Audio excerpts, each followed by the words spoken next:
Hebu unaona. Na hapa hivi unajua tulikuwa hapa hivi kwa shangazi yetu kama nilikwambia yule mwenye ako side za Trans Nzoia huko. Oh.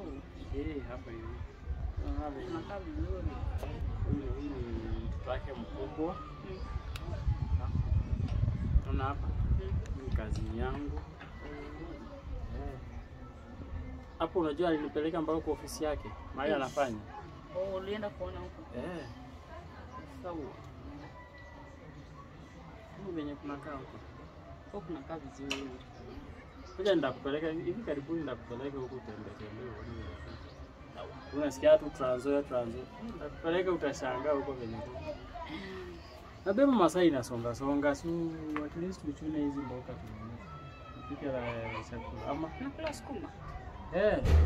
Si kuna mayai. Sasa tuwezi kula tu mayai hiyo. Sawa. Tuongeze hizi sukuma.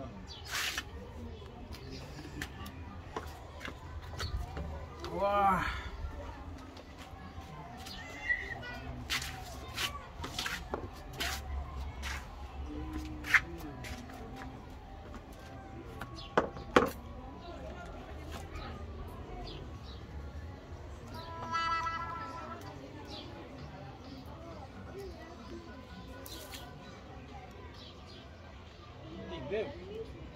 Yes.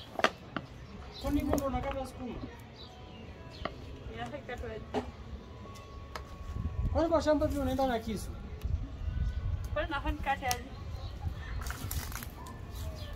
Bibi bwana kata. Si ni kitu soft tu na shika tu hivi na inatoka. Oh, inaumiza mkono.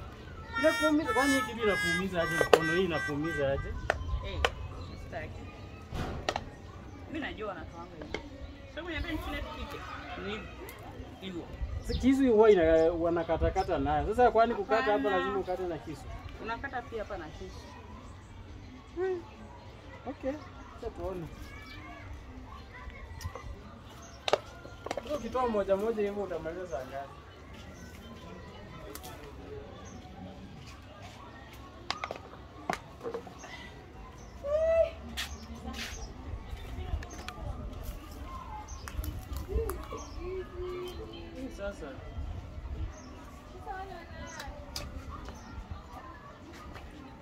Sasa kwani huwezi katakatia hapa nje tena unaenda kwa nyumba?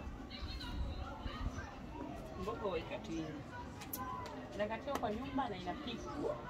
So ushakata? Si bebu ndo unakata. Nakata aje? Kwani kazi yako ni? Mimi nitapika. Wewe ingia kwa nyumba ukatekate. Mimi nitapika. Haya sawa, enda. Sawa, enda kata basi alafu. Bem. Yes. Nasi ulete hizo mboga hapa na nyanya iko pale alafu tukatakatia hapa. Sawa. Hadi nisema ndio kukata mboga. Yakata? Fast aje. Hivi ndo kukata mboga. Niko sawa, zitaiva. Ndete nyanya. Bebu venye unanunuanga sukuma zinakuwa zimekatwa hivyo. Hapana, hao wanakuanga na ile ni ya kukata. Sasa unaona mimi nimejaribu nimekata vizuri hivi ndio zinakatwa alafu zinapikwa vizuri. Afu tunakula. Lete nyanya.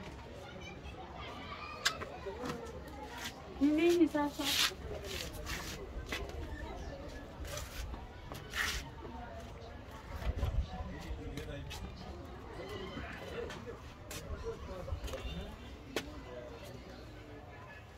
Hii ndio kazi. Sasa hii wanasemanga oa mwanamke mwenye anajua umemjua kwa muda. Kuharakisha, hii ndio faida ya kuharakisha kuoa bila hata kuchunguza mtu.